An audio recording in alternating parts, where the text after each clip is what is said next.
Council, please give you all those in favor indicate by saying aye. Aye. Okay. Motion carries. At this point, I'd like for everybody to rise. I'd like for Pastor Tom Price from Roxbury Doctrine Tabernacle Church to lead us in invocation. Let's bow our heads. Father, what a joy it is to approach a throne of grace and a place of mercy, to find peace, Lord, in a world that we can't find it much. We're thankful that you know us and understand us and love us, and we're glad, God, to come to the throne room of heaven through your Son's name. Thank you for life that you have given us, the health and the strength to be here. Pray, God, that you would bless those that have chose to serve us in our community where we live, where we worship, and where we enjoy life. Pray that you'd bless the mayor and the council persons, Lord, as they endeavor, God, to lead. Give them wisdom beyond themselves to make right decisions, grace to stand when they need to, and that discernment, God, in all things. Bless, Lord, the firemen, the policemen.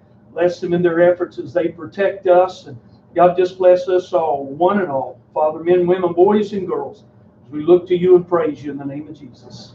Amen.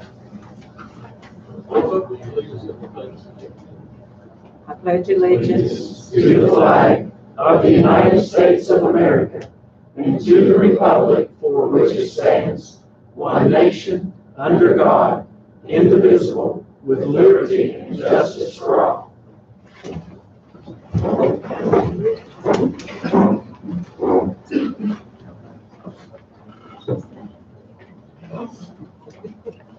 Okay. First item on the agenda is approval of the minutes of the June 3rd, 2019 council meeting. So moved. Second. There's been a motion to approve the minutes of the June 3rd, 2019 council meeting, seconded by Councilman Hughes. Any questions? Or Councilman Wolf? Sorry. Councilman Wolf. Any questions, comments? Being none, all those in favor indicate by saying aye. Aye. All those opposed, no. Abstentions, none. Motion carries.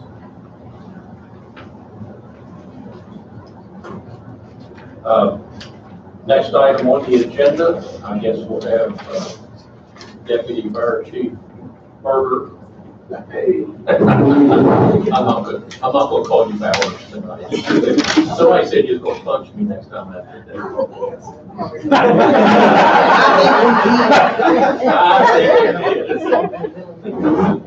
Isaac, if you would come up front. This is Isaac Brunetti. He's been promoted from probationary firefighter to firefighter. I guess there's someone with him that they want to help with the badge on him. So, Deputy Chief will do the presentation.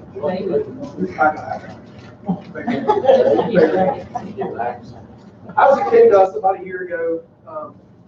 He completed his probation around the 1st of May.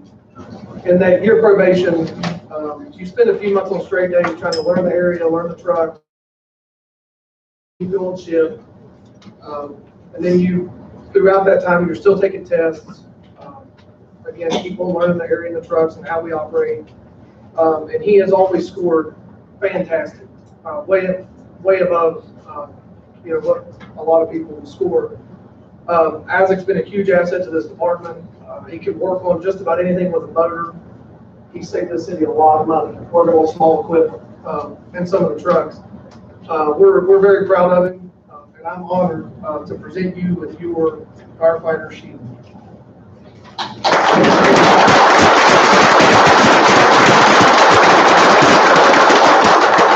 And to make it official, we'll have his fiance Caitlin pin his passport.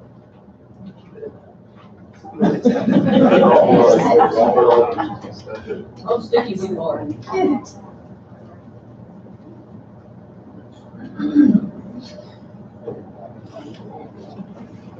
Thank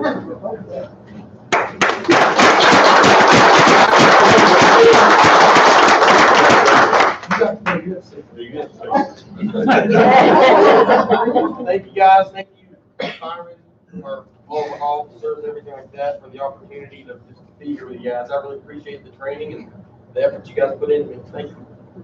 City, thank you.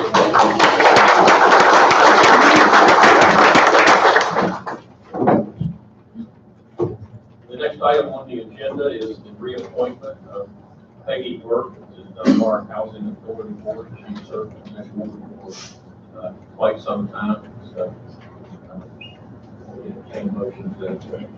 I'll make a motion that we reappoint Peggy Burke to the Dunbar Housing Authority. Second.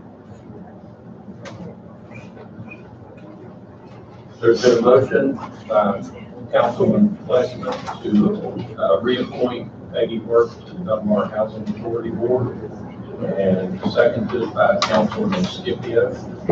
Questions or comments?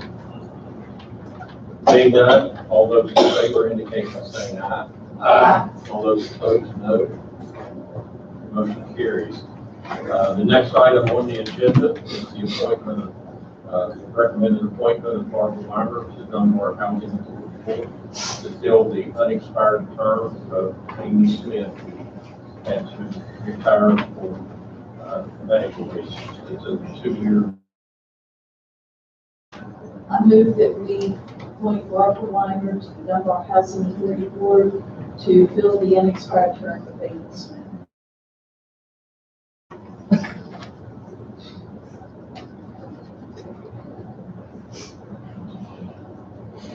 There's been a motion by Councilwoman August to approve the appointment of Barbara Weimer to Dunbar Housing Authority Board to fill the unexpired term of Ms. Amy Smith, seconded by Councilwoman Thompson. Any further questions or comments? Being none, all those in favor indicate by saying aye. Aye. All those opposed, no. Well, Barbara, you have to give a speech. Are you kidding? I'm serious. I didn't come to get a speech. I want to thank the mayor for the recommendation. We talked about it last week, and it's an honor for me to step up and take Amy's place. I'm sorry that she's ill. I know she would have liked to have finished out her appointment. So thank you to the mayor, thank you to the council. Thank you.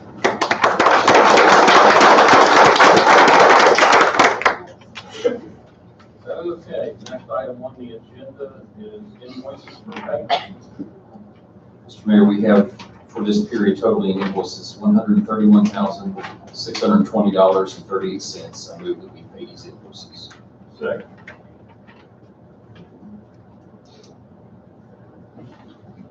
There's been a motion by Councilman Hudson to approve payment of invoices totaling $131,620.38. It's not messed up on this one like I did on the financial review. Seconded by Councilman Fleshman. Any questions, comments? Seeing none, all those in favor indicate by saying aye. Aye. All those opposed, no. Motion carries. The next item deals with approval for payment of invoices to the end of the year. Mr. Chairman, I make a motion that we authorize the city clerk to issue payment for any invoices received between now and Friday, June 28th, 2019. Just for those in the audience, that's so we can finish out everything in the year, all paid, have our budget in line, everything corrected. And we will get a copy of all the invoices when we come back in July to review, but we're authorizing payment now. Short part was the motion.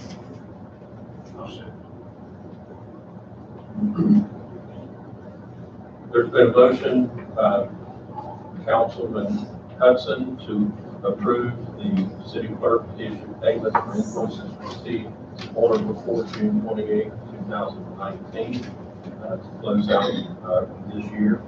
Seconded by Councilman Scipio. Any further questions, comments?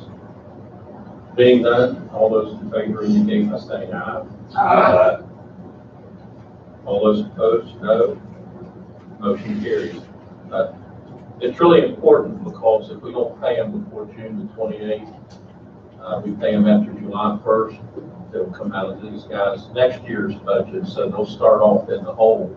So we're just trying to clean up the books from this year before we start the next year, so they'll have a full budget for it. Okay, next item on the agenda is second reading of ordinance 779.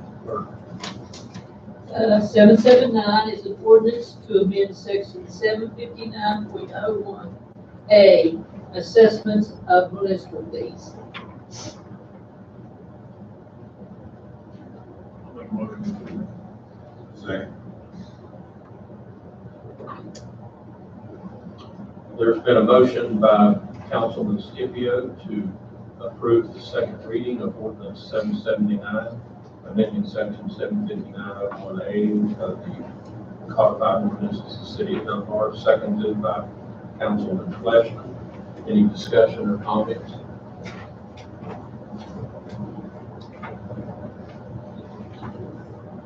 Being none, all those in favor indicate by saying aye. Aye. All those opposed, no. Yes, we need to roll call on this one. Yes. Yes, I'm sorry. We will have a roll call vote.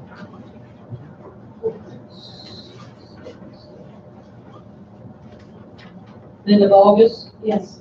Jim Hughes, Yes. Connie Thompson, Yes. Greg Wolf, Yes.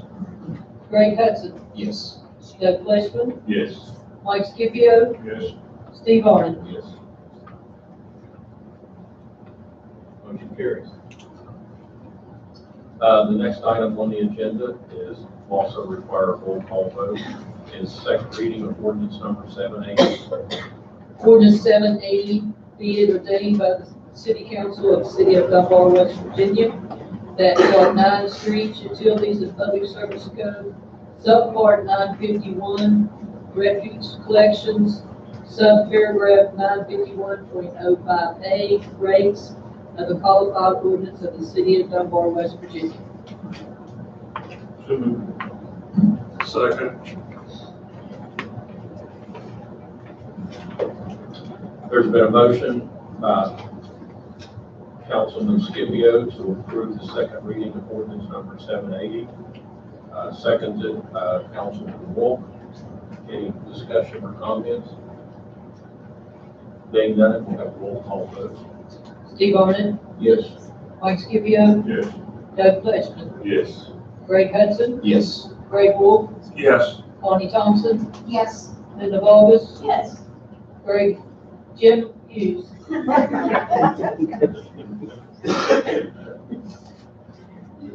He said yes.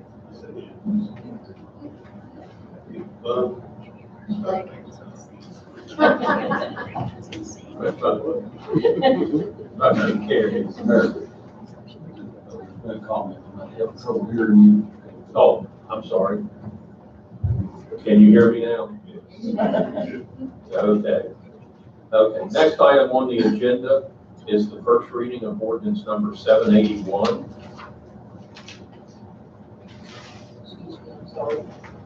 An ordinance to raise the compensation of the employees of the City of Dunbar. So moved. Second.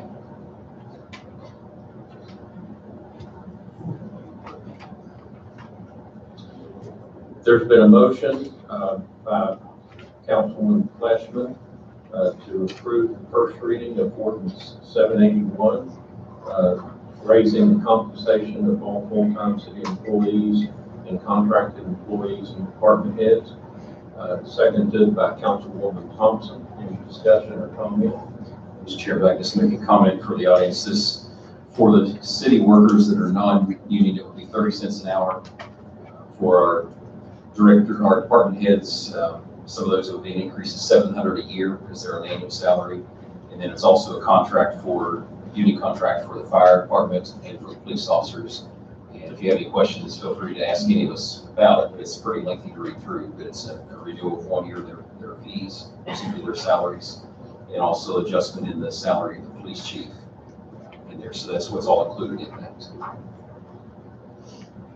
Anybody have any questions or concern for the audience? Okay. Being none, all those in favor indicate by saying aye. Aye. All those opposed, no. Motion carries. The next item on the agenda is first reading of ordinance number 782. Ordinance 782, be it ordained by the City Council of the City of Dunbar, West Virginia, that Section 1729.03, subparagraph B of Part 17, Building and Housing Code of the Codified Ordinance of the City of Dunbar. And then the ordinance is amended section 1729.03, notice of violations, summons to appear. So moved. Second. Mr. Chairman, do you care to give an explanation so we, Yes, because it's for the benefit of the city, so everybody knows. there's been, really going through that from next vote. It's No vote, yeah. good for your country. Okay. All right.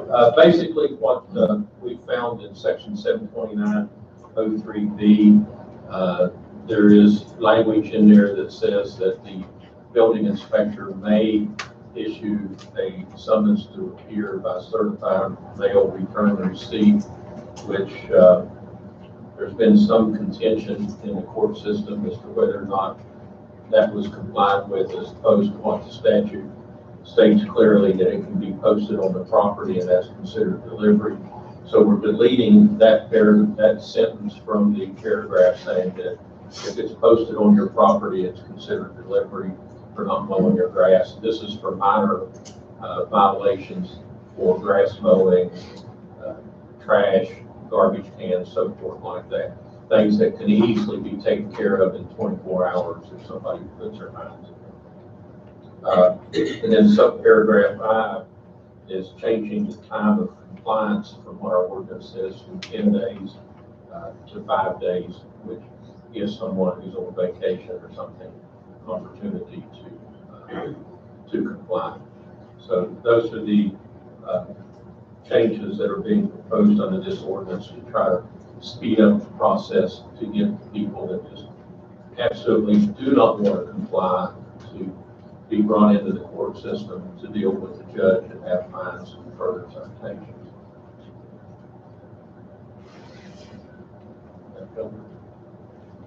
Okay.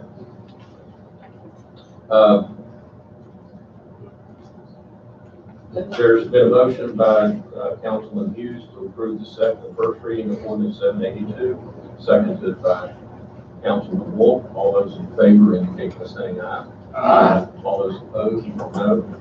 Motion carries. The next item on the agenda is resolution for budget adjustment number 3. This resolution, I'll explain, is to make adjustments in our budget. We made a $150,000 adjustment between departments for one department making under, one department over, and it's a resolution to give us authority to do this, to send to our state officials.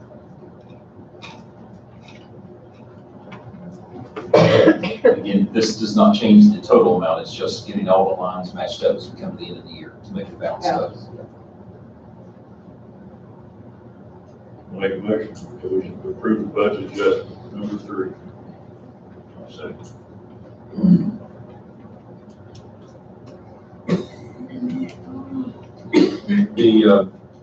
There's been a motion to approve budget adjustment number 3 by Councilman Fleshman, seconded by Councilman Scipio. Any further comment or discussion? I think the clerk and the finance chairman at the finance meeting pointed out that right now we should be at about 91% of the budget, 78%. So we're substantially under budget for the year so far. But as you're going to see, we're going to be picking up a lot of costs that's been dangling out there as we start going through the payments. Some end of the year closeout items. But all in all, I think we're going to finish out pretty well for the year. We've got a carryover roughly $280,000 for the balance of the budget for next year. We're well on the road to doing that. So, any other comments or concerns? That being said, all those in favor indicate by saying aye. Aye. All those opposed, no. Motion carries.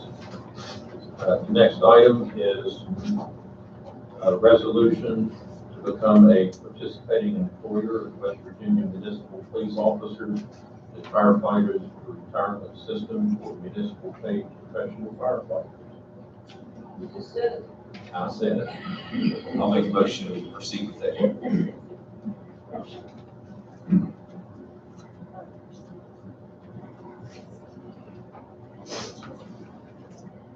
As Councilman Hudson said in the Finance Committee meeting, this is basically closing out the current fireman's pension fund to all new hires. It doesn't close the fund out, but freezes it to new hires. The new hires will be going into a state plan along with a lot of other communities instead of a plan monitored or maintained by the city of Dunbar. So the funds that are in that existing account will remain until the final actuarial years of closing out of the fund. And then those final payments at that time to the remaining retirees will be paid. But in the meantime, the funds will be coming from another fund that's being set up at this time. So you might have any questions. Okay. We've talked about it a lot over the past several months. That being said, all those in favor indicate by saying aye. Aye. All those opposed, no. Motion carries. We also need to go back and do Do a roll call. on our resolution budget adjustments. That. They caught me again. That's not fun. Okay, we need to do a roll call vote on the budget adjustment number 3. Steve Arnott, Yes. Mike Scipio, Yes. Greg Hudson, Yes. Doug Fleshman, Yes. Greg Wolf, Yes. Bonnie Thompson, Yes. Linda Bogus, Yes. Jim Hughes. Yes. Thank you. Motion carries twice. Okay, next item on the agenda is presentation of 2020 sanitary board budget for review. We have Todd Dingus from Smith, Cochran and Higgs, who's the accountant for the sanitary board, here to address any questions that you all might have as concerning the finances of the sanitary board. And Matt's here to address the operational aspects when we get around to the comments. But the sanitary board budget is $2,770,000. Of that, $936,700 of that is a mortgage payment on the improvements that's been made over the years to the sewer mains and so forth. So you can see that a substantial amount of the operating expenses are going into debt retirement. Sanitary board was in kind of precarious position until the last rate increase. It's now recovering after a result of the last rate increase. The West Dunbar PSD was in arrears to the city to the tune of about $476,000, which we've gone to the Public Service Commission and we're getting relief on that, and that money is being paid down now.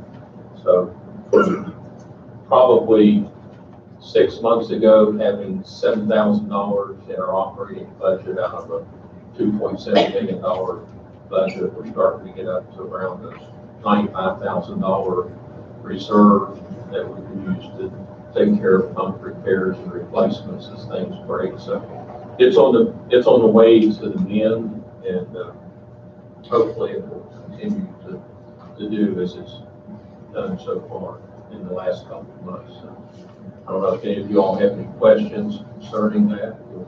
How much money have we received back from West Dunbar regarding that 476,000 so far?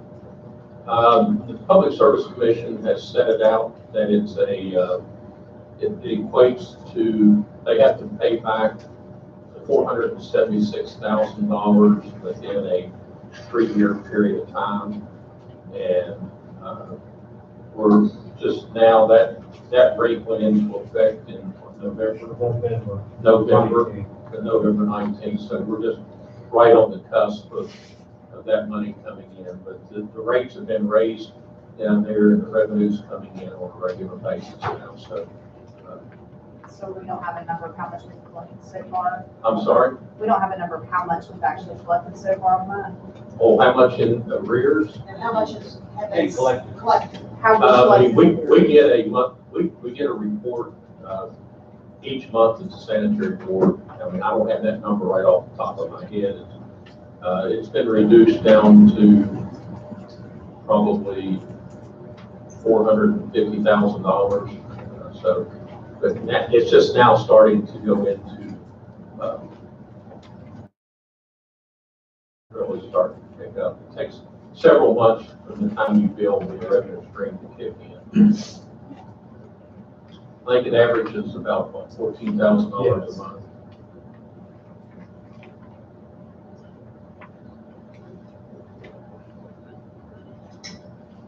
But the sanitary board filed a complaint against West Dunbar and took it to the Public Service Commission, and we prevailed in that, but it took almost a year to, at the same time they were going further in arrears while we were getting that resolved with the Public Service Commission.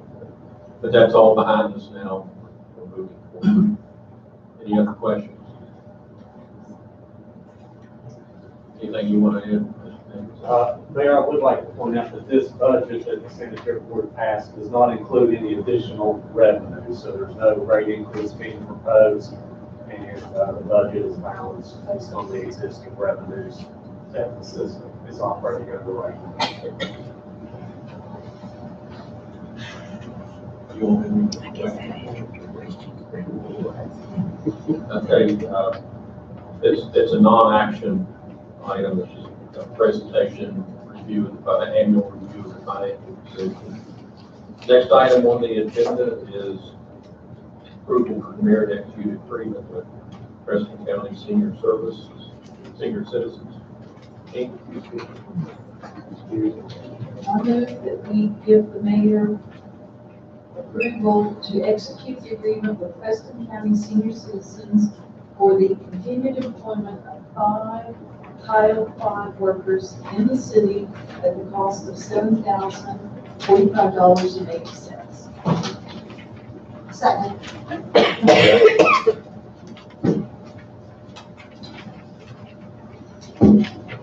We have a motion by Councilwoman Baldus to approve the mayor entering into an agreement with the Preston County Senior Citizens Inc. for the continued employment of 5 Title V workers, seconded by Councilwoman Thompson. Any discussions or comments? It's a huge one. We get 5, we get 4, and the sanitary board gets 1. 5 total employees for 20 hours a week for $7,000. The rest of it's paid by federal grants, and actually the sanitary board reimburses us $1,400. So, so you can tell it's basically $1,500 a year we pay for a 20-hour-a-week employee year round. So that's quite a bargain. It gets all through a federal grant budget.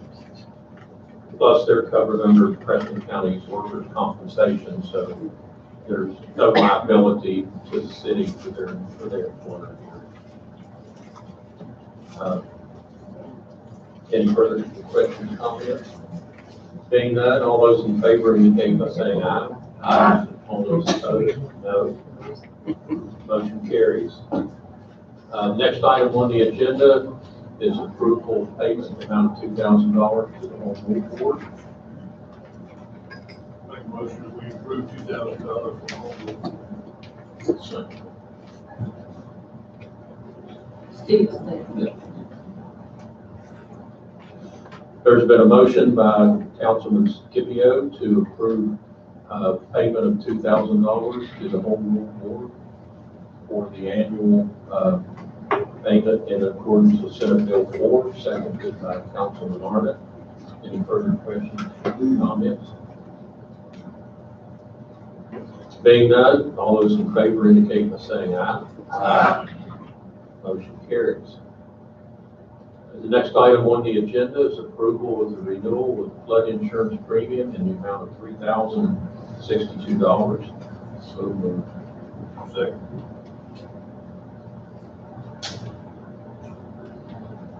There's been a motion by Councilman Arnott to approve the renewal with the flood insurance premium in the amount of $3,062. Seconded by Councilman Scipio. Any questions, comments? Discussion? Being none, all those in favor indicate by saying aye. Aye. Next item on the agenda is approval to award contract to Astar Insulation and Abatement for asbestos removal. Mr. Mayor, I make this motion that we approve the amount of, yes, $3,860. Second. Does anybody, for the record, want to know what the address of that property is? It's on 8th Street, A specific address? 136 and 8th.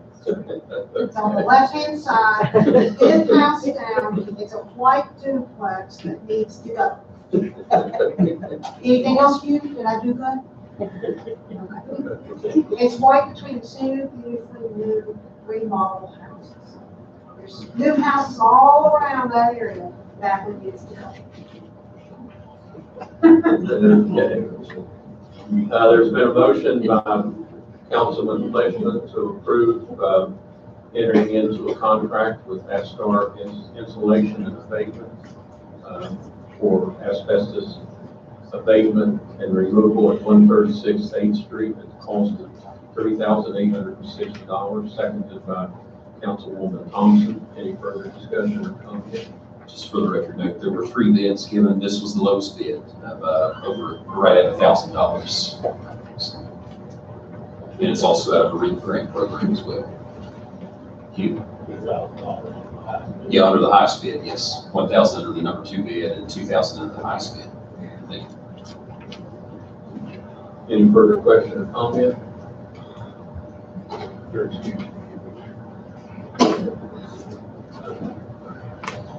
All those in favor indicate by saying aye. Aye. All those opposed, no. Motion carries. Next item on the agenda is approval to award contract bids home and commercial improvement for the repair of the roof at the Toll Bridge building. Make a motion to approve that contract in amount of $2,350. Second. Bless you.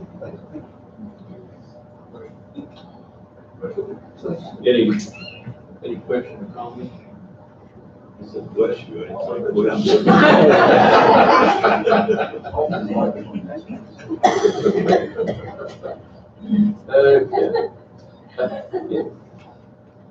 Anybody have any questions or comments? Okay. There's been a motion on the floor to approve the contract, award the contract bids home and commercial improvement for the repair of the roof on the Toll Bridge building at a cost of $2,350, seconded by Councilman Arnott. Any further questions, comments? Being none, all those in favor indicate by saying aye. Aye. All those opposed, no. Motion carries. Next item is approval of payment to West Virginia Paving. We approve the payment of $77,971.73 for spring paving projects. Second.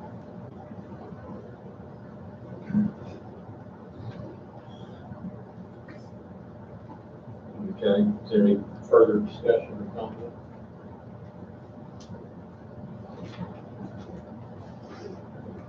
Come on, somebody needs to say that it was, It's one of the first paving projects, major paving projects that the city has done in over 10 years. We did so much.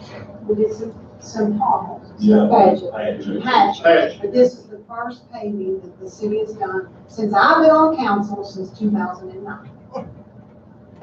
Okay, I mean, for the record, the original bid was for $71,171.73, but they kind of got a little bit wild and milled all of West Virginia Avenue instead of half of it, and paved the entire part of West Virginia from 10th Street to 12th Street. And they've asked us for paying of the cost of asphalt only, which is really a reasonable request. It's made the street a whole lot nicer than what it would have been otherwise. So, It was a good deal for $57,000 for 6,800. okay. Any further questions or comments? Being none, all those in favor indicate by saying aye. Aye. All those opposed, no. Motion carries. Next item on the agenda is approval of payment to G-Block Masonry.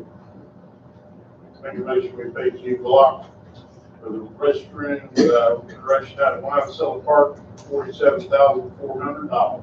They are a nice restroom, if you have not been out there yet. I'll say. Any further discussion or comment? Just to note, we mentioned finance, that money comes from a $50,000 grant from Kanawha County Commission, so that's where the money comes from. Now, when you go out there, they're usable right now, but we're still working on some of the fine touches, putting the grab rails up and toilet paper hangers and so forth like that. So in the very near future, they'll be finished. Minor stuff. There's a motion on the floor by Councilman Hughes to approve payment to G-Block in the amount of $47,400, seconded by Councilwoman August. All those in favor indicate by saying aye. Aye. All those opposed, no. Motion carries. The next item on the agenda is approval to purchase materials to repair, replace the handicap access fishing pier at Laura Anderson Lake. Make a motion that we buy the materials to repair and replace the handicap access fishing pier at Laura Anderson Lake, not to exceed $2,200. Second. There's been a motion by Councilman Fleshman to approve purchasing materials for the repair and replacement of the handicap access fishing pier at Laura Anderson Lake at a cost not to exceed $2,200, seconded by Councilman Hudson. Any further comment or question? Being none, all those in favor indicate by saying aye. Aye. Next item on the agenda is approval to purchase 8 shotguns at a cost not to exceed $4,000. Mayor, I make a motion that we approve the purchase of shotguns not to exceed $4,000. And just a note to that, I believe some of these guns are 25 to 30 years old. Badly need replaced. Second. There's been a motion by Councilman Wolf to approve the purchase of 8 shotguns at a cost not to exceed $4,000, seconded by Councilman Hughes. Any further question, comment, concern? Being none, all those in favor indicate by saying aye. Aye. All those opposed, no. Motion carries. Next item on the agenda is approval to purchase forward-looking infrared cameras. Mayor, I make a motion that we approve the purchase of these forward-looking infrared cameras not to exceed $1,000. Second.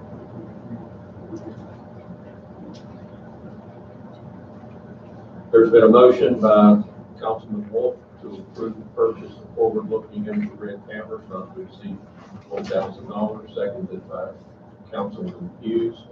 Any further comment, or clarification? Mayor, I'd just like to comment that these cameras, number one, will be a safety aspect for our police officers. Going into buildings, not being able to see in the buildings, but going in the buildings, dark places at night.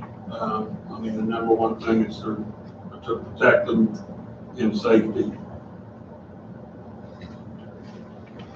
Any further comments?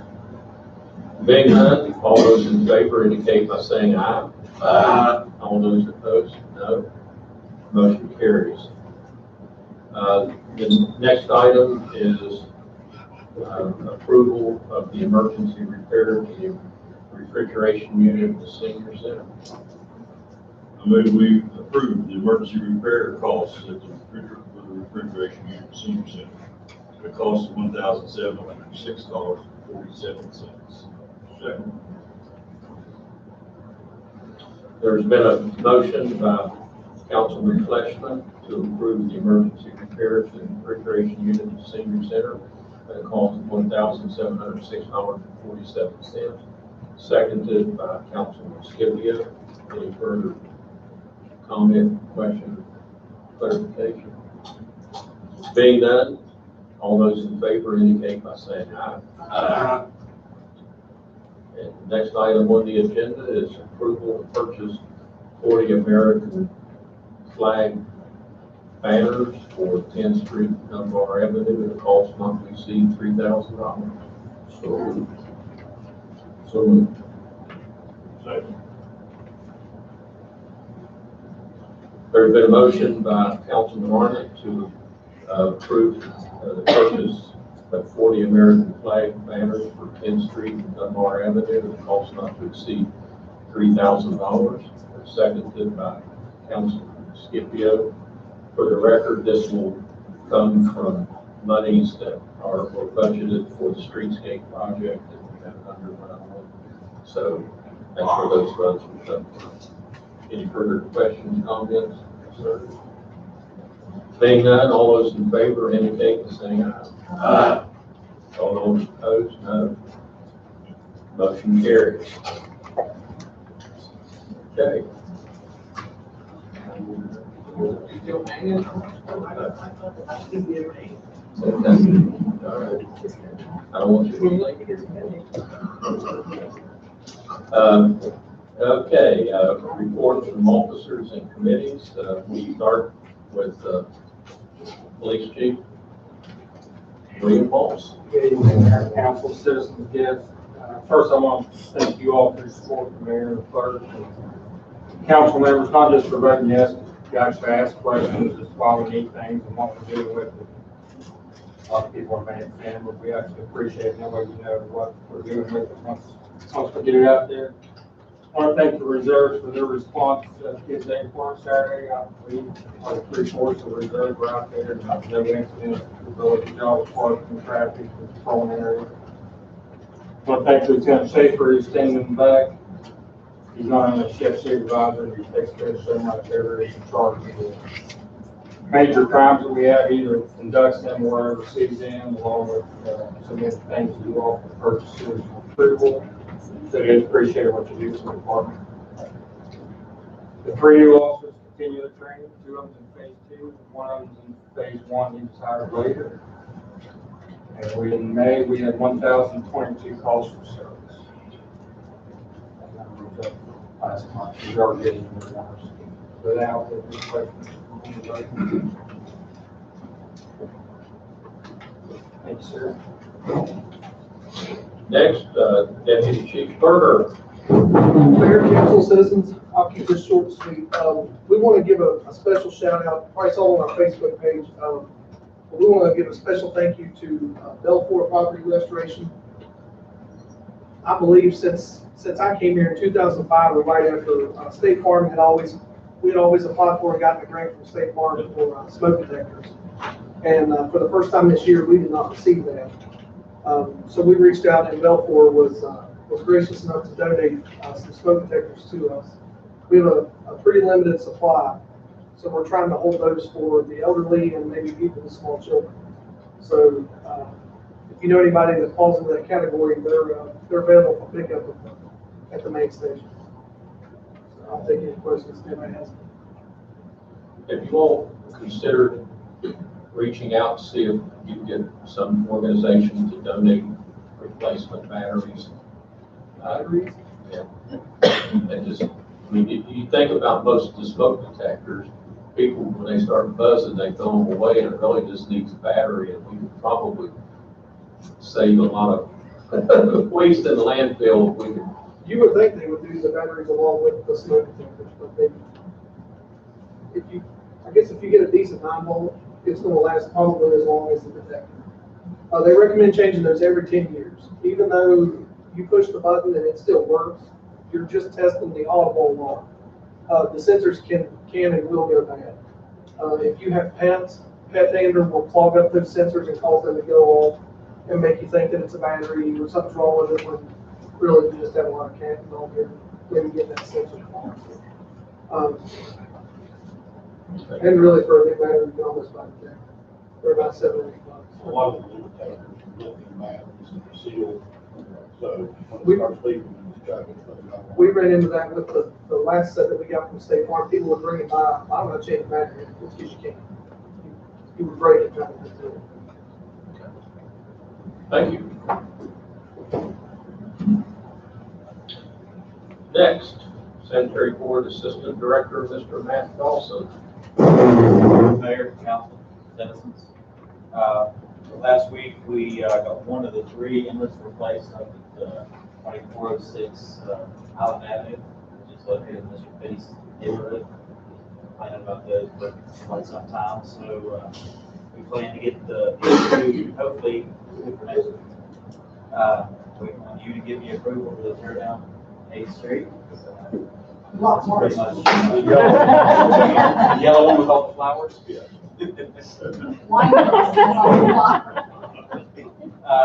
Last week we sent one guy to take his class 2. We're waiting results on his test. He passed it on. Well, you didn't tell us the other news, that the West Virginia Environmental Training Center is going to be shut down, and we're going to be hosting the statewide Class 3 water operator, wastewater treatment operators class in August, up at the Dunbar City. So we'll be sprucing up the plant. I'm sure they'll want it 4 hours. It's not going to take a whole lot, but we'll be doing some painting and some general maintenance and stuff. Is there any other questions at this time? Who cleans the drains? Me and Scott. Is that, okay, I didn't know if don't you all have the sweeper? We do have the sweeper, but right now we're fairly short-staffed, so we're not getting it out as much as we need to. There's a difference between the sweeper and the vacuum truck. The vacuum truck is what sucks the stuff out of the bottom. It's just a lot of grass. People don't pay any attention to that. Right, that should be a street sweeper issue, and we're getting it out as we can. But we hopefully can hire an employee to take that in the future. Hey, Matt, what's going on with the drains there at the corner of Pine Circle? We are waiting on the finishing grading, because they're still driving those dump trucks over the top of those. As soon as they're done, we'll get up here and finish those. You're talking about Pine and Garnet? Right there where you got Pine, and actually it's the old Pine Circle. Right? We finished those last week. 2 drains right there. Yeah, we finished those last week. Well, the ones on the left-hand side going up the hill. Yeah, they have, actually they're full of crap, laying down in the ditch. The ones on the left-hand side. You fixed the one on the right-hand side. The ones on the left-hand side. Take a look at it. Oh, yeah. Just a question. Yes, ma'am. Before you start tearing that house down, Yes. we get all the kitty cats out of They'll run. it. Okay. Oh, I'm just asking, there's a lot of kitty cats in that. They'll run. Okay. We'll run down to your house. They better not. Seriously. Take them to the 4th floor. Okay, go ahead. Building inspector, Mr. Leachman. Mayor, council citizens, I was at a conference last week in LA, Logan area, It's, at the flood manager conference, it's pretty good, learn some new stuff. One of these days, I'm gonna get to work on our tabs, so we hopefully get from Houston City. We are tearing the house down, hopefully, in, 10 days from now. 8 days from now, hopefully, no later than 10. I've got 2 more on the agenda to tear down this coming fiscal year. And I talked to Chuck Grishaber County, and he said they got another grant, some more demo, and we're gonna get a bigger list. Won't cost us. I don't know how good food for us, but anytime we can get rid of an eyesore, I think it's a bonus. Please make, Excuse me, I'm sorry. go ahead. Will you please make sure that 427 19th Street's put on that list? It's already on. Okay. Thanks. They haven't done any cars yet. I'm not really sure why. County had some money, I would say, so they're probably getting moved some other cars. I'll be happy, but not as excited as Con. 427 is down on their list. Yeah, I've been on the list for 8 months. It's getting worse. We don't have it controlled. I know you said it's county, yeah. When we tear it down. Homeless people, I get calls every day, of somebody trying to sneak in the back door of an abandoned building. Police call me or the police department and let us know where they're going. I don't know what to do with them, but we'll keep boarding houses up, and I've got 3 or 4 on the list to get boarded up as soon as I can get hold of appropriate people. Ongoing problem with us and every other city in the country. Any questions anybody has? When are we gonna, when you say get a hold of the appropriate people, do you mean like send certified letters or actually talk to the person, or What do you mean? like 207 18th Street? They're going in and out the back now. Okay, I was by there today trying to catch them. I saw them on my way here. I'm just wondering, you know, because I know the ordinance I'll run by there on my way home.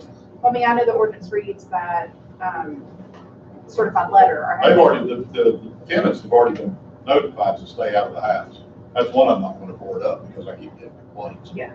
The way it works is if I find out you don't have any utilities, I notify you usually by certified but not return receipt mail.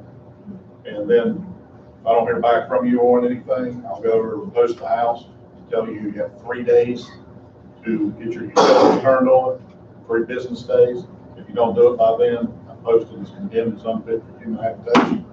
I try not to board them up if we don't have to, because I have had people, I just had one last week that actually got all their stuff turned back on. So it's an expense to us to board them up because we don't recover that cost. So I try not to do it if I don't absolutely have to, but I've got 2 of them right now in that general area that are going to get boarded up because they refuse to stay out. Okay, let me just cut to the chase. Kathy and Greg and I have been working on a vacant building list. We have 109 listed vacant houses, and we haven't started on the commercial properties yet. Now that's 109, and what constitutes vacant is something that someone's not living in. If it's an apartment that's vacant, it has to be registered as a vacant property. If it's for sale, it has to be listed as a vacant property. If they're not listed within 90 days of given notice, it's a $1,000 fine. So then we have the annual fee that goes along, plus the maintenance and upkeep. So we have a list now. We're building on a list. So if you know one, call in and talk to Kathy, and she'll check the list. If it's not on the list, we'll add it to the list, and we'll make sure that we get it taken care of, because there is a problem. You know, whether a house is vacant, up for sale, that's still an attractive nuisance for these people to go into and habitate in, whatever, until the property is sold. So, you know, the owners, we'll be moving to send the notices out, notifications, to get them on track to be in compliance. You just see the house up on Taylor Road, 151, someone's tore all the boards off, busted in the door, and they are in their living room. that house broke in half, and sliding over the Yeah. hill, so. Two here in the road, it's pretty bad shape. Okay. That's on the county list too. They had called me about tearing that one down. Hopefully it's coming up real soon. Like I said, unfortunately, I don't have any dates. I'll go there tomorrow. It's been on a watch or something. I'll go tomorrow. It's 141 and 151. Pretty much. Are landlords required to register as business, not Oh, owners? yeah. In the city of Dunbar? Okay. Yes. Well, then if they have multiple properties, could you start imposing fines or saying that they can't have a good house that is livable and the tenant is taking care of it if they have four addresses that they're not taking care of, that vagrants are, could you not hold them accountable for stuff? We can, because what we can do with that is, if they have a house that's habitable, and then they have other houses that junky or vice versa, whatever, and we cite them, and they don't pay fines or don't pay fees or whatever on them, we can withhold their business license until all their fees, fines, any debt is paid to the city. And if we revoke their business license, they have to vacate the house. They have to register their business, and they pay peanut taxes. They also have to do the rental residential rental, which is another aspect. Yeah. We're trying everything we can legally do on these things. It's just a big problem. At 209 18th Street, rather than board it up, would you not be better off just taking large screws and screw the doors shut? I We mean, board them up. If they're gonna get in, we're gonna make them work. well, that'd be wonderful. They Get keep the door busting in. in. They might. I mean, I can't be everywhere at once. I know. No, I'm not here at times, so. they were just busted in. But once it's boarded up, they're subject to arrest for the entry. That's just separate. That's a little. On the other side, on the door, they're trespassing, you can have whatever you want. We're unfortunately not. It's an idea. If they can go in, I can go in too, and whoop. But if you see a police call, me or the police. You don't want to say that, you're being recorded. I didn't say I would, I said if they can.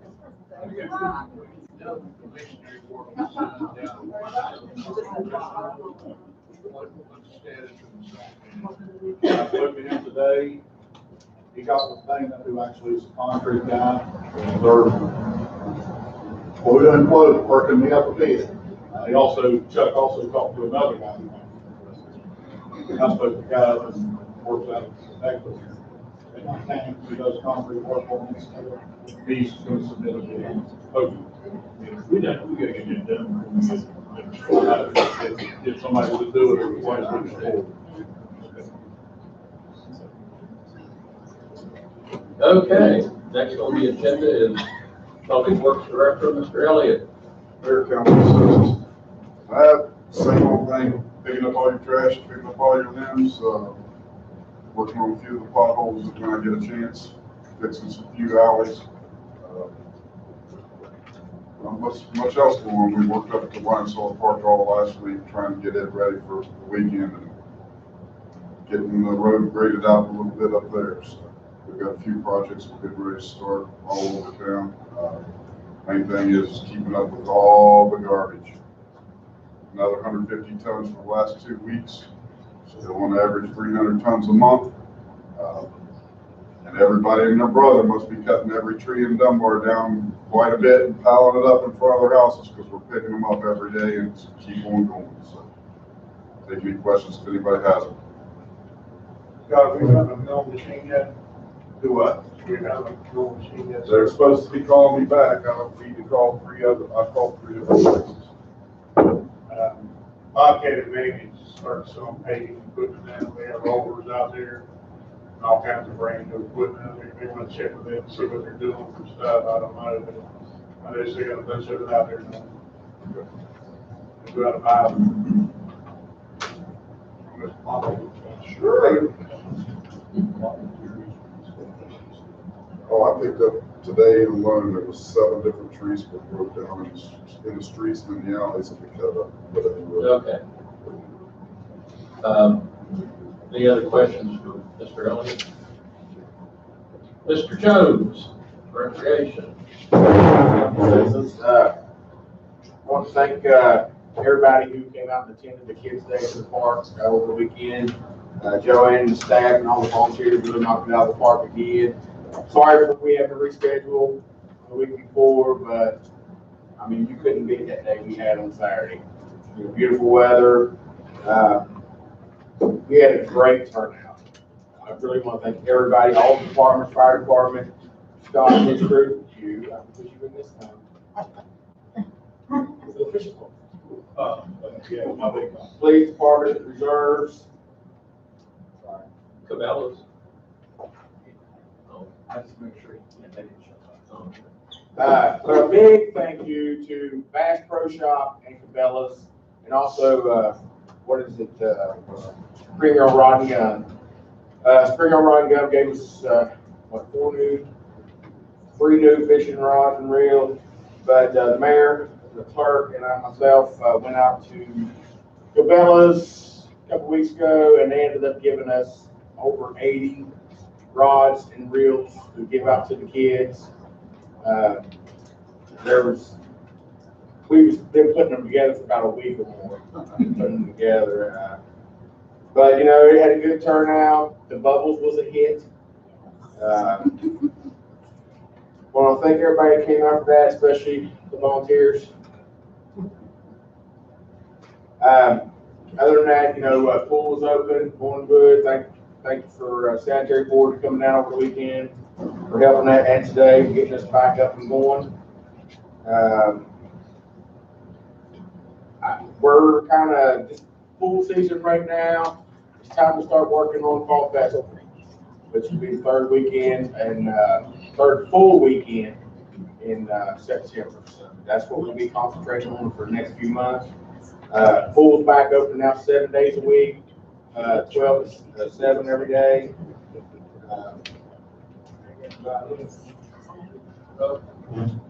One other important thing, it just turned out that the postponing the Kids Day at the park was kind of like the perfect storm. We had perfect weather. Bud took one of the senior vans down and trammed everybody up to the lake because there's limited parking. So we had a whole lot more people that got a chance to go see the lake and visit the lake, and it wasn't a hazard for people trying to go up and down the road with traffic coming along. That worked out awesome. And we ended up having a pretty good number of people from Maine and Massachusetts and Vermont that were at the soccer complex that came to Seller Park. And we had some in the pool on Saturday. So, but it was really interesting. So, you know, we need to be thinking about some of our summer events, corresponding it with what's going on with some of these big groups coming in. You know, it'll help promote our parks, help get people coming to Dunbar, and as one business owner has indicated, their numbers are substantially up since the complex has opened up. So that's a positive thing. And I can tell you from personal experience, don't try to go to Tudor's and order breakfast when the soccer people are in town. You'll wait an hour in the drive-through and you won't find a place to sit. There's a bigger tournament coming at the end of the month down there. 28th of July 4th. And Three times the amount of people that was this one. We understood, far out is the best. People trying to find. Well, the reason they're confusing that with two things. The Boy Scout International Jamboree's going on at Summit Bechtel, which has everything booked all the way over to Covington, Virginia, and Roanoke, and every place is drivable. So Lexington, Kentucky. So it's so there's a whole lot going on in the area, and we just need to keep the city cleaned up, spruced up, and put the best shine we can on things. Okay, with that, public comments. Yes, ma'am. I have a question. The Title V grant, when does that run out? July 1st. It runs fiscal year. It goes from July 1st to June the 30th. Okay, so this $7,000 is just for next year? It's for next year, For next year, okay. for FY 220. Yes, ma'am. Yeah, I need to ask Bill something I forgot about earlier when he was talking. Bill, is there any kind of ordinance or law about these motorized little race cars that they run around town? Because I had to remote control. The weed eater bicycles. No, these are remote control cars.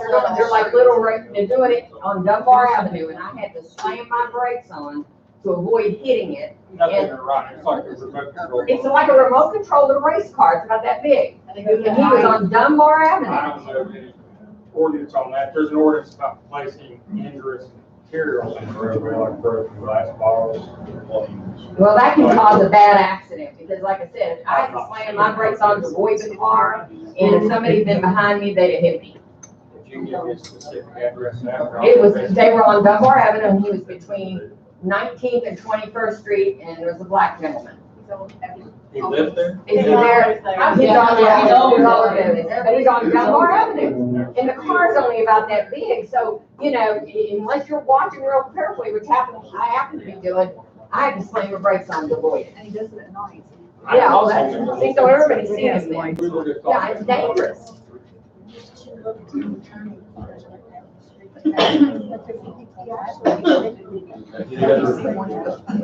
Yes, ma'am. So I would like to revisit the fact of the motorized bicycles, the under 50 cc's. I have looked up West Virginia code and law. I have it cited right here. They are considered mopeds. Any vehicle, a moped is defined, and they must follow all traffic regulations and laws. They are 50 cc's or less, 2 or 3 wheels, and no more than 35 miles per hour. There are specific rules and regulations. They have to have headlamps, must have brakes, and they must comply with state regulations. They must wear a helmet, the driver, or if they have a passenger, if it can allow a passenger, they must have a helmet. They must have safety or shatter-resistant eyeglasses or goggles. The handlebars can be no more than 15 inches higher than the seat. They must have a rear view mirror. They cannot carry a passenger unless it is equipped. The DMV has defined it as a motor-driven cycle, which includes every motor scooter with a motor that does not exceed 250 cc's. So they must be licensed, they must be registered, and they must be insured by West Virginia law. I have the codes written out right here on my paper. And it took all of about 30 minutes to find all. What was the last CC on that? A moped but a moped is anything 50 cc's or less, and it does say motor-driven vehicles. It includes those bikes in the code. It's specified. So they are illegal if they are not riding helmet, safety goggles, licensed, insured, and registered. Point blank. And you must be 16 and have a driver's license. You need to check with the DMV will not give you a license plate for a 49 cc moped. They will not issue a plate for that. You must have a driver's license. Right. But I'm trying to get a license. But you must wear a helmet. To revisit the last meeting I was at, I've been extremely busy, or I would have been here before now. But that's beside the point. It is against the law for them to be riding without all of the above. Because if they hit me, I'm going to be paying, and that's not right. And they don't abide by traffic laws. No. They zoom around, they go in and out of cars, and it's not right. It's not right. I'm not allowed to do it. They should not be allowed to do it either. And then also I'd like to revisit the fact that when I asked you about the no loitering signs at Kroger's, Mr. Mayor, you said that Dunbar or Kroger corporate does not allow no loitering signs. That was not the case. I called the very next day to Kroger corporate, and they said it's up to every store manager. I called and spoke with, well, I didn't speak with the store manager. I believe Sierra spoke with the store manager, and that's what initiated all the no loitering signs. I myself, with a simple phone call and Sierra to follow up, got the initiation of the no loitering signs.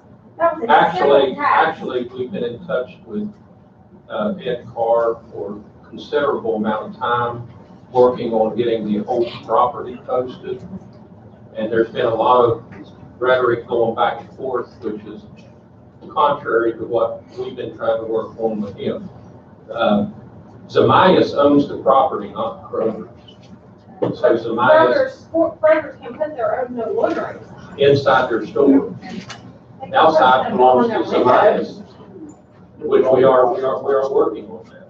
But my fact is that you told me that they could not, that Kroger corporate would not allow that, and I called the very next day and found different information. I don't think I said that because the manager was issuing letters for. Kroger corporate was not against the no loitering signs. I called Kroger corporate and spoke with the woman for about 30 minutes. That's what you told me, that's, when you laughed at me and, all the such. So, it just takes a little bit of time, then you can find things out. Well, it depends on who you talk to, Kroger, because I know the manager of Kroger's, and he said corporate had told him that they could not put signs out, but they were going to discuss it at the next meeting. She even contacted, she put me on hold and talked to someone else in their whatever department that handles that, and she told me 2 months ago on the phone, and I don't know if she sent me an email confirmation or not, but she told me just to go to the store manager. I've been in contact with Mr. Carr Well, I'm just for glad they're several, up, but- for several days now, trying to get that resolved and get the letters issued from Mr. Carr. The chief's working with that right now. But you didn't tell me any of that 2 months ago. We were working on it. At that particular time, Kroger's was issuing letters to individuals and working with the police department, issuing letters to individuals saying that they were not allowed on their premises. And we were enforcing those letters that the manager was issuing. Well, I'm happy that it is the way that it is now, but it would just be nice to, anyway. Well, thank you for what you did.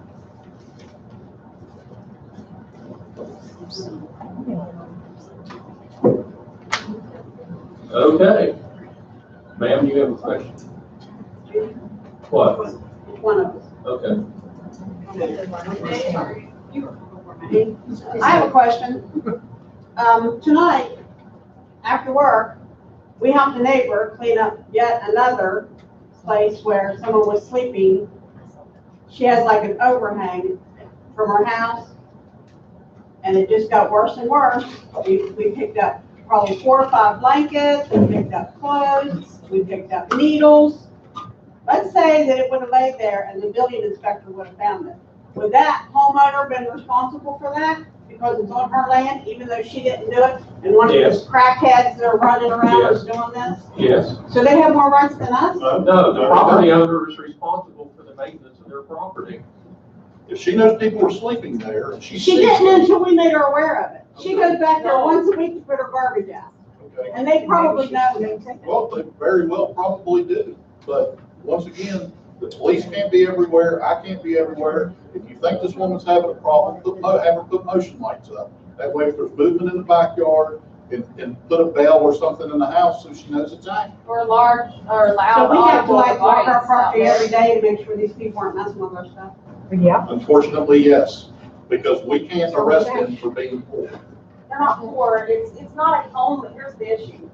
It's not a homeless problem, Excuse me. it is a drug problem. This lady back here. It is a drug Excuse me, addiction this problem. lady back here has That's the fine, floor. I'm just commenting on what I know that we want to try and maintain an orderly meeting, so she has comments, let's address her comments, and then we can come back to you.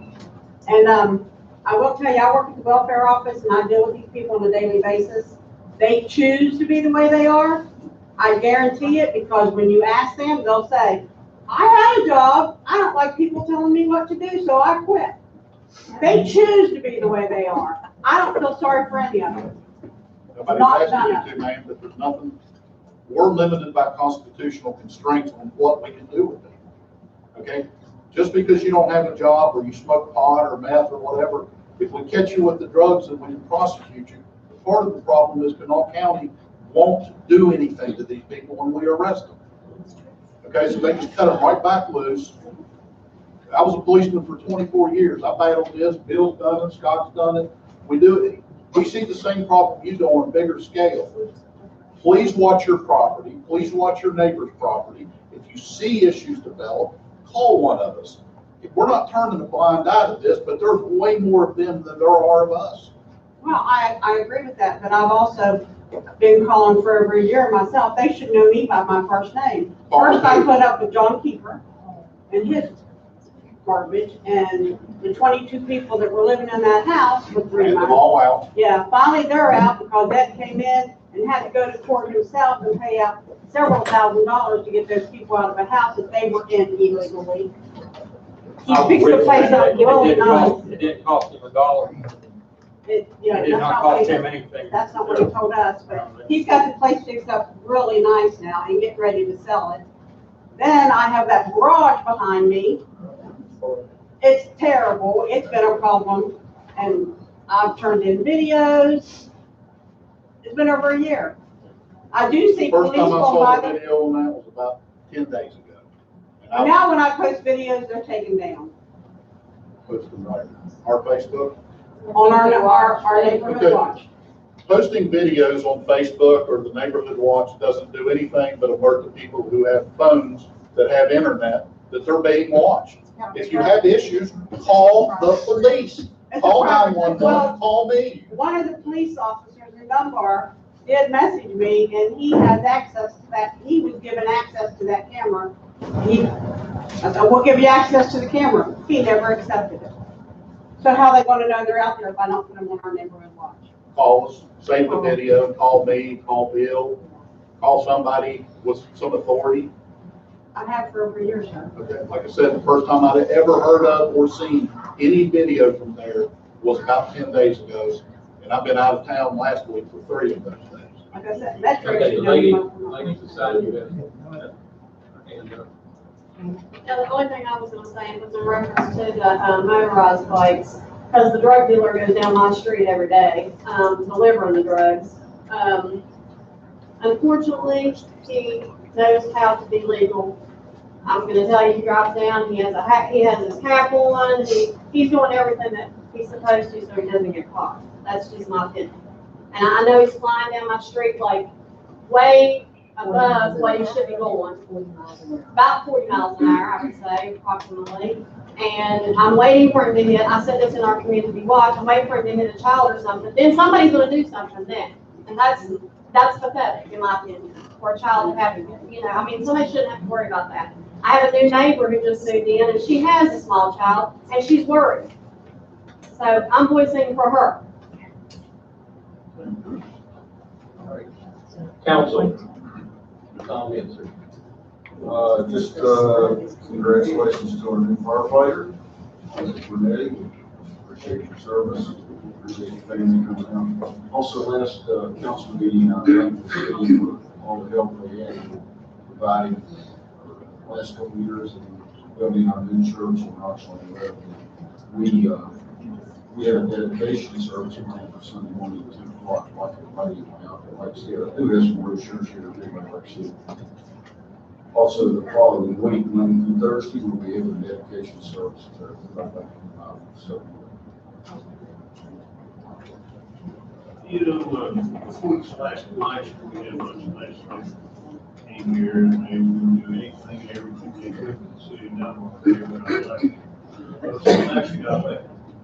I think it's time that we call them in and anybody else, along with some state road officials. And let's sit down and find out why the city of Dunbar gets neglected every time anything's done for the state road. I mean, for years, we've been trying to get state roads, Dunbar Avenue, 16th Street, Charlotte Avenue, something done with them. And we're lucky to get the whole bill. Stop to keep it Dunbar Avenue fast. They won't even cut the grass around the interstate. It goes on and on. I just think it's time we sit down with them and have it out. After the 4th of July, let's just do it. Play around the right now. No, next week's while you're on vacation. I can work on that. Yeah. I have nothing. That's been said. I'll just very quickly, will vouch for the police and fire, because I know many of you are frustrated, but they are doing everything that the U.S. Constitution and trickle down to the Kanawha County courts allow. They're every time I've been out with any of our police and you see the fire doing the same thing, no matter how many hours you're out, it's 4 hours, 8 hours, anything like that, as you're with them, almost everything they're doing, fire and police both, is related to this problem. You all see your immediate yard, your street, that's normal, that's humanity, that's the way we are. They're having to cover the whole town, they're run ragged, they're doing everything the courts will allow, and their whole days are tied up with all responses, either to ODs, homeless problems, issuing warrants for stuff that's related to false scripts, etc. But they're doing everything that they physically can and are allowed to do as well. Because as mentioned, there are many things now the U.S. Constitution restricts, but also, and that's a good thing, because it may be our turn someday to be on the other side of the law. And also just the reality of the jails are so full, so crowded, that if they arrest somebody with simple possession, not the intent to distribute, but possession, they're just going to put them right back on appeal. They'll be out on the street in 15 minutes. And you tied up an officer for 2 hours, which only leaves one officer at night to protect you. So they're working hard. I know you don't see it because of the realities of life, but they're working hard. And also I'd encourage you, if you're not familiar, Wednesday is Juneteenth, a very special holiday in our nation. Sadly, many Americans are not even familiar with it. So I encourage you to Google that, understand it's part of our nation's history from post-Civil War era. But it's a very special holiday to many people in this United States. So just remember Wednesday, it's June 19th, but it's known as Juneteenth, based on an event in Galveston, Texas in 1865. Great. I'd just like to thank everybody for coming out, the new faces, all of our department heads, and echo what Councilman Hudson said about our fire and police. They are swamped. I think they're doing the best they can do. I appreciate their efforts.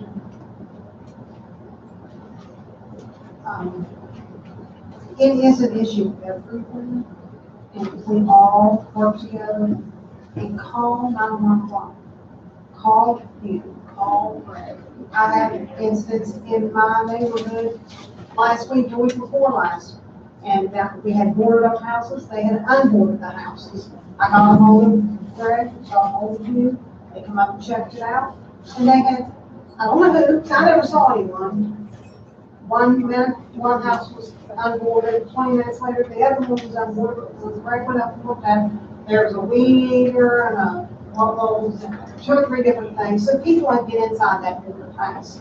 You know, they came back, they reboarded it up. No, we didn't see anyone, no, we didn't catch anyone, but there was an issue, they took care of the issue.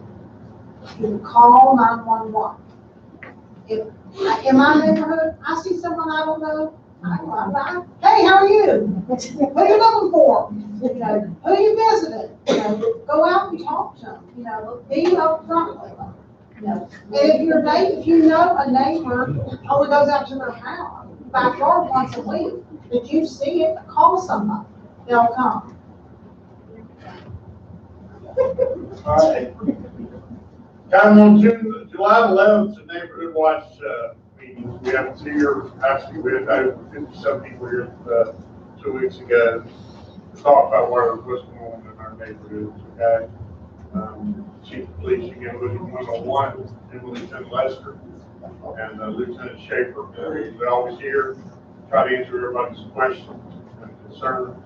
That's what the neighborhood watch is for. We're trying to build a group and everybody's board to make different things happen. So next one is July 11th at 6:30, and it'll be downstairs at the Senior Citizens is open. If not, I'll be here at the council chamber.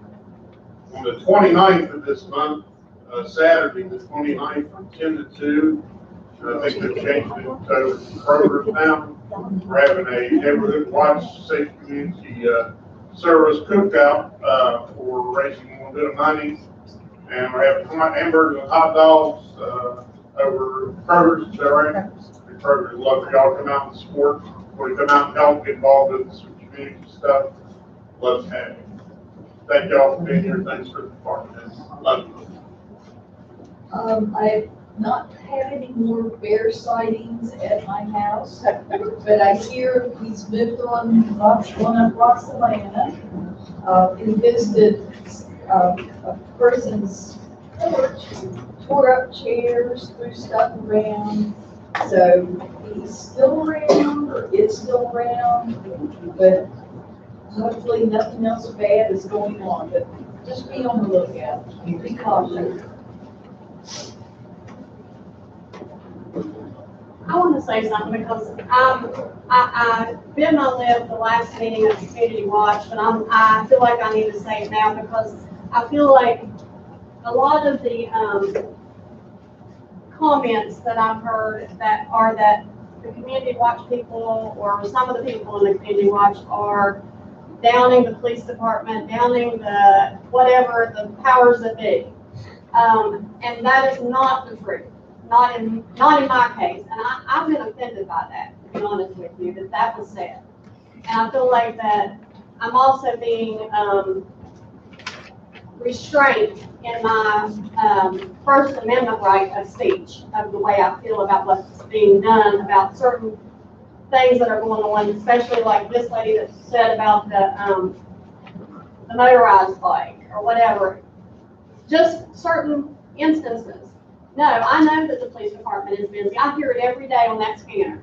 I have a scanner, I listen to it. I know exactly what's going on all over Dunbar by that scanner. I know they're busy. I know they can't be in two places at once. I'm very well aware of that. They're very well understaffed, to be honest, for the amount of stuff that we have going on all over the town. And you can't be here in Dunbar and out on Roxalana Road at the same time. So I'm really offended by some of the comments. And I hate to say it, but it's our authorities that have made these comments, and I'm offended by it. So I think that you're making a grouping and saying that, and it's uncalled for. That's just the way I feel about it. I've never once said anything bad about police. I'm very appreciative of what they do. And my complaint, when I leave here, I don't feel that I should feel disgruntled and belittled and as if I'm the one in the wrong. I am clearly not, by law, I am not the one in the wrong.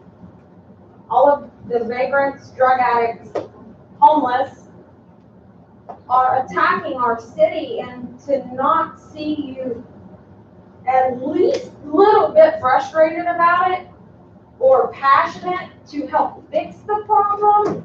You have no idea. I'm not saying you, I'm You not have saying no you. idea. You have no idea. I'm just talking about, you have no idea. But the both meetings I've had with Mr. Mayor Cunningham, he has made me feel as if I'm the one that should shut up and deal with it. And that is not the way I that you should never make your. said that. So that's how you made me feel. I didn't say that's what you said. I said by your actions and your speech, that is how you have made me as a tax-paying, home-owning citizen in the city of Dunbar. That's how you have made me feel. You can't really change that because that's how I feel, and that's, to me, that's not the way you should make your citizens that are following the law feel. I appreciate it. Please trust us. No one is more frustrated than we are. We beat our heads against the wall every day. That's all I did today, was go around to places where I've got complaints about people breaking into houses, people stealing stuff, people housing stuff in houses. We're using every available resource to us. We can't change the state law. Your representatives can change the state law. We can't do that.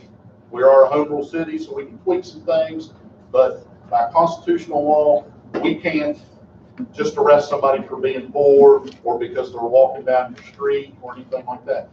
This is where the community really has to get involved with each other, and you have to watch your neighbors' back. We need to know where they are, when they are, what they're doing, the whole 9 yards. And trust us, if you call it in, we might not get to it that day. I've got a list probably 10 pages long of things I have to do. There's only one of me. There's one of Greg. Greg stays busy all the time. The police are the same way. We're working on this. We want you to be happy here. We want you to have a safe community, and we're doing everything we can do. And if I offended anybody tonight, I apologize. I'm just very passionate about my job and what we do. Okay? Please call me if you have a problem. I will do everything I legally can to help. I just have one thing to say. The police do work, they work very hard, they're very passionate. But I need to invite each and every one of you all, if you've not been to Magistrates Court uptown, you need to go. It's a lot different than what goes on here in the city, and you will understand the frustration because they don't want to deal with them. They run them through just like cattle. The police can't even finish their paperwork for who they've arrested until those guys are back down and out on the street. You need to go sit for, I don't care whether you spend 10 minutes, 15 minutes, a half an hour. You need to go sit because then you can see some of the frustration that not just our police have, but all police forces, all law enforcement. Would it not be I better already know collectively? that's why I'm saying I was offended by that. But when this person right here sitting beside of me, she's had to build a fortress around her house just to live in that area that she was talking about. You shouldn't have to live like that. You really should. 1294 Avenue is what she's talking about. And that's who you film. Exactly. I mean, she's dealing with way more than a whole lot of people in this room are. It is, it's terrible. I feel so sorry for her. And she has a nice home, nice fenced-in yard, or she had to fence it in because of Kiefer. But I mean, she has nice property that she maintains. I feel so sorry for Karen, it's not even funny. And it's terrible that we as the citizens can't make some local ordinances to help our community, or we're gonna lose businesses, we're gonna lose people who have lived here for years. I lived here 48 years. And I am so frustrated, just as you guys are, and believe me, I support every one of you, but I'm very, very frustrated. It's not us making local ordinances. It's making local ordinances that are applicable to constitutional law and West Virginia state law. If they don't unrestrict some of the things we can do, then we can't write a law that overrides theirs. Right, but you know, just like you said, you're responsible for your property. Okay, and a lot of these people have spouses. I don't. Okay, so just simple, like my light is out right now, my dusk to dawn light out is out. I can't get up on a ladder and fix that. So I'm responsible. So if that person comes on my property and they steal from me, it's my responsibility because I didn't change my light. That is frustrating. That is very, very frustrating. It makes you want to cry because I take care of my property as much as I can. I pay people to mow my grass, to weed for me. But it's frustrating. And we all love this town immensely because we've lived here that many years. And we don't want to see it go down the tubes and then we end up being incorporated by another city. And that's what I'm concerned about. Or we're unincorporated and we have to depend on Kanawha County sheriffs. I don't want to see that happen. And if there's anything I can do to help, let me know. I'm willing to work. That's just the way I feel. And that's not to offend anybody here. Please, don't take it personally. Would it not be our time better spent meeting with our delegates or our representatives and speaking with them and getting them to initiate, write some new laws or alter some current state laws? I mean, they have the resources to do so that we can change where we're at currently. And if you have time, take an hour and watch Seattle is Dying on YouTube. It is a great documentary. And it's not just about Seattle. It has, at the end, it truly has solutions that a northeastern state is doing. We're not operating under the same city government as Seattle is, I can assure you of that. I watched the video. I can address No, I it. The watched the legislatures are looking at making ordinances. How that northeast Vermont or New Hampshire, they have worked hard to change the law and they have the programs in place to help these drug addicts to recover and get out of the homelessness and drug addiction cycle. They set forth laws so that their offenses were major offenses and not just minor offenses. And if you watch the last 15 or 20 minutes, it talks about the resolution and ways to change things for the better. And you can even outreach and get someone to come and help the state. I mean, it's got to start somewhere. We can't just say, oh, well, keep on keeping on and it'll change. No, it won't, because they don't care. They don't even want to change their own lives. They could care less if they change our life for the better. Actually, there are legislatures that are working on laws and changing things to deal with the situation that's going on right now. Well, that's really good to hear. Ma'am, for your information, the state senator and I had a lengthy conversation. He inquired for me, just asking about things. So they are aware. But as you can see right now, they're not getting anything done. So even if you have a state legislature who is interested in wanting to help, no matter how frustrated we get, it's the way the system works, that one or two representatives, there are representatives, Council Scipio talked about, they're not in the majority, they can't set the agenda. So they also are aware of this, and many of them have a concern, and the one I was on the phone with was even crying, talking about it. But we can group as a people, look at what the teachers have done. I am a teacher, I'm a nurse, and a teacher at Garner Career Center, and look what the teachers have done and are still doing. They have instigated across the United States. So we can come as a community, maybe you guys will join us or not, I don't know, but maybe that's what we need to do and go up and protest to the state, because obviously that's going to be our best choice. Did you hear what I said, that the center has communicated? Because you're saying they don't. I'm telling you, they are aware, they're communicating. I'm saying the group as a community and as in numbers, there's power in numbers. Are you hearing me? That they are listening, they're inquiring, they're trying to learn more about the situation? Is that a yes, you're hearing what I'm saying? Yeah, I understand what you're saying, but numbers also speak volumes. It seems like more to respond, it's not hearing us. They are listening, they're trying. That's not even what I was speaking about, Mr. Hudson. I was just saying in numbers and groups, things. Chief Washington, we're going to make a comment a minute ago. Would you like to finish that or not? We'll be here another hour. Okay.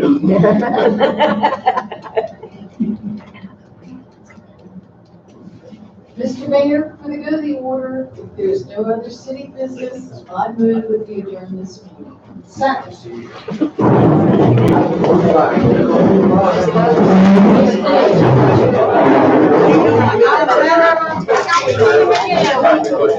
about that.